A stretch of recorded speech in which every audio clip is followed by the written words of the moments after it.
नमस्ते दोस्तों।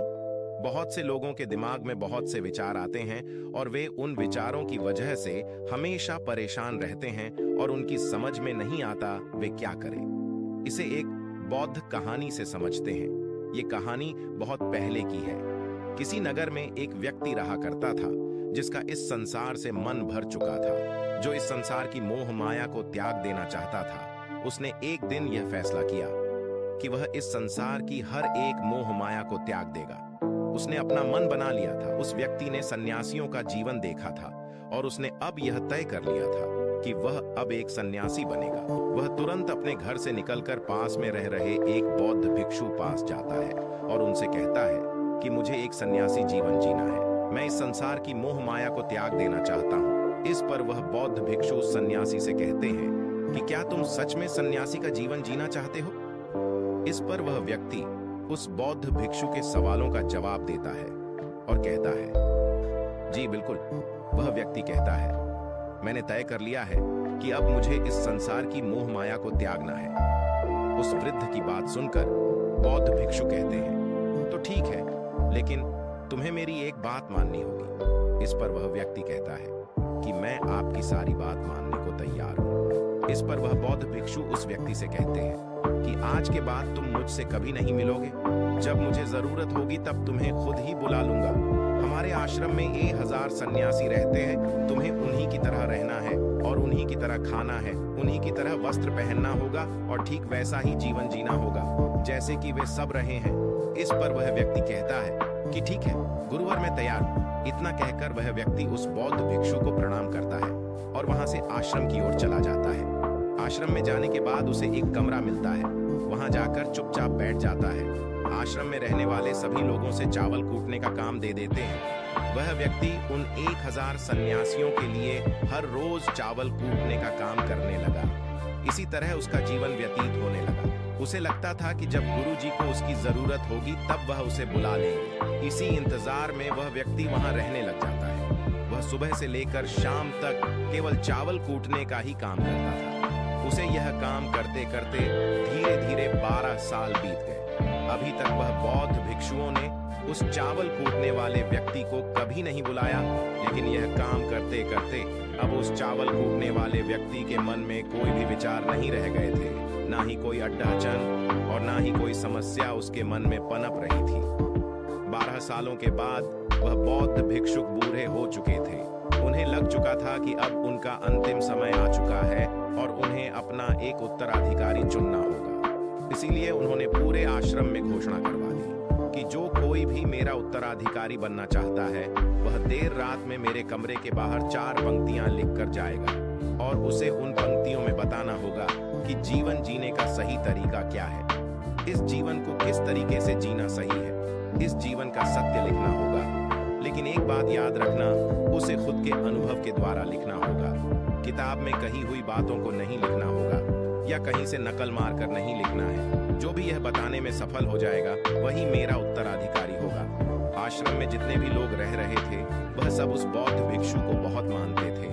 कोई भी उन्हें धोखा नहीं देना चाहता था। सभी भिक्षुओं के मन में यह चाहत थी कि वह उनका उत्तराधिकारी बने, लेकिन कोई भी यह काम करना नहीं चाहता था। उन 1000 बौद्ध भिक्षुओं में से एक विद्वान भिक्षुक ने बहुत हिम्मत जुटाकर अंधेरी रात में दीवार के बाहर लिख दिया कि मन एक दर्पण की तरह है, उसमें धूल जम जाती है। उस धूल को साफ कर दो तो सत्य अनुभव में आ जाता है और सत्य मिल जाता है। ये 4 पंक्तियां उस शिष्य ने बद्दी हिम्मत जुटाकर अपने गुरुवर के कमरे के बाहर लिख दिया। अगली सुबह जब बौद्ध भिक्षु उठे और कमरे के बाहर लिखी 4 पंक्तियों को पढ़ा और कहा कि किस मूर्ख ने लिखी है, मेरी दीवार को किसने खराब कर दिया है, उसे पकड़ ढहकर अभी मेरे पास लाओ।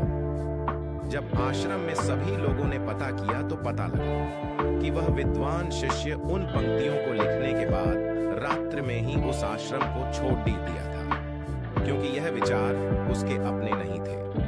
और विद्वान शिष्य ने जाते जाते अपने कुछ मित्रों से कह दिया था, सुबह अगर गुरुवर को मेरी कुछ 4 पंक्तियां पसंद आई तो वह लोग मुझे बता देंगे, और अगर इन 4 पंक्तियों को पढ़ने के बाद गुरुवर गुस्सा हो जाए तो तुम सब मेरा पता उन्हें कभी भी मत बताना। आश्रम के सभी लोग चिंता में पड़ डैडी एच गए कि कितनी अच्छी पंक्तियां तो लिखी है उसमें, फिर भी गुरुवर नाराज क्यों हो गए। इतनी अच्छी बात तो लिखी थी उसने कि मन एक दर्पण की तरह है, अगर उसे साफ कर दिया जाए तो उसका प्रतिबिंब स्पष्ट दिखने लगता है।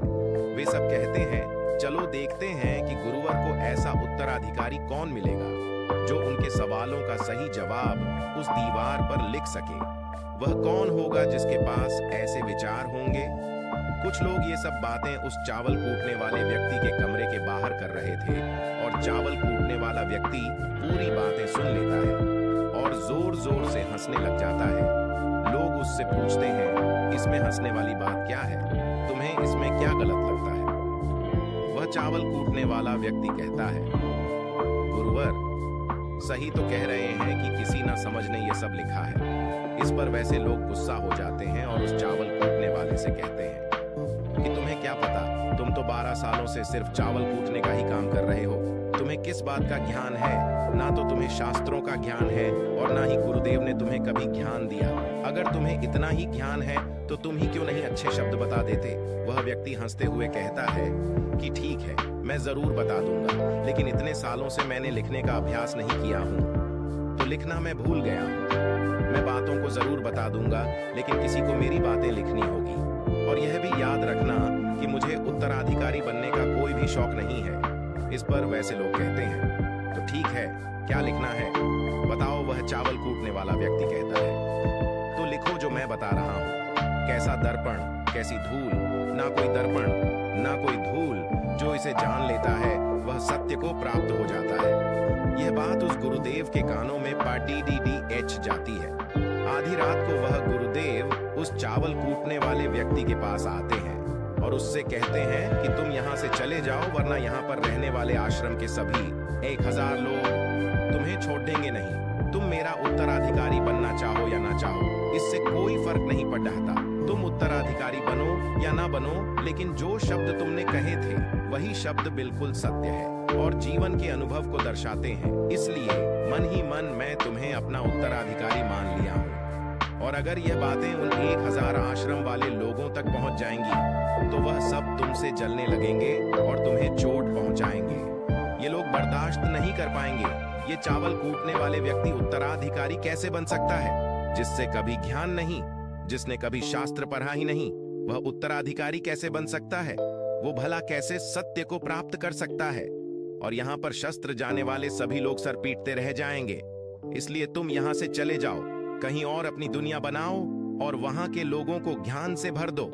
इस पर महात्मा बुद्ध ने भी अपने एक शिष्य से कहा था जब तुम्हारे मन की सारे विचार शांत हो जाए, तुम्हारे भीतर विचार आना बंद हो जाए, उस दिन से तुम्हें सत्य का अनुभव हो जाएगा।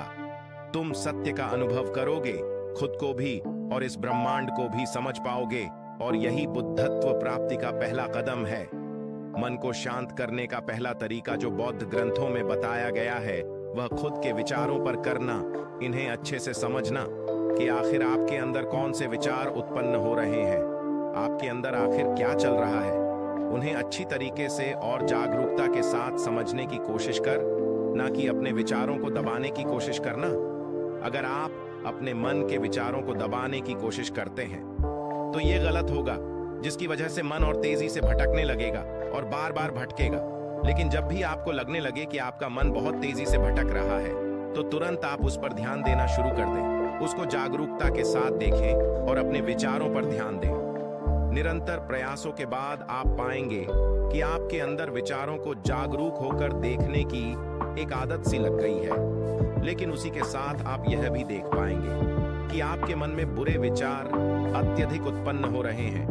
आपके मन में जो भी विचार उत्पन्न हो रहे हैं वह सकारात्मक भी हो सकते हैं और नकारात्मक भी।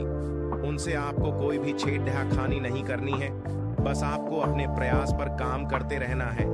लेकिन यह अभ्यास आप लगातार करते रहेंगे तो एक समय आने के बाद आप अपने विचारों को नियंत्रित करने में सफल हो जाएंगे और उसे रोक भी सकते हैं। तब जाकर आपको असली शांति और सुकून की प्राप्ति हो जाएगी। तब आपको किसी भी प्रकार की चिंता नहीं सताएगी, क्योंकि आप खुद पर विजय प्राप्त कर लिए हैं। आप अपने विचारों को नियंत्रित कर सकते हैं। दोस्तों, इस वीडियो में बने रहने के लिए सच्चे दिल से आपका बहुत बहुत आभार।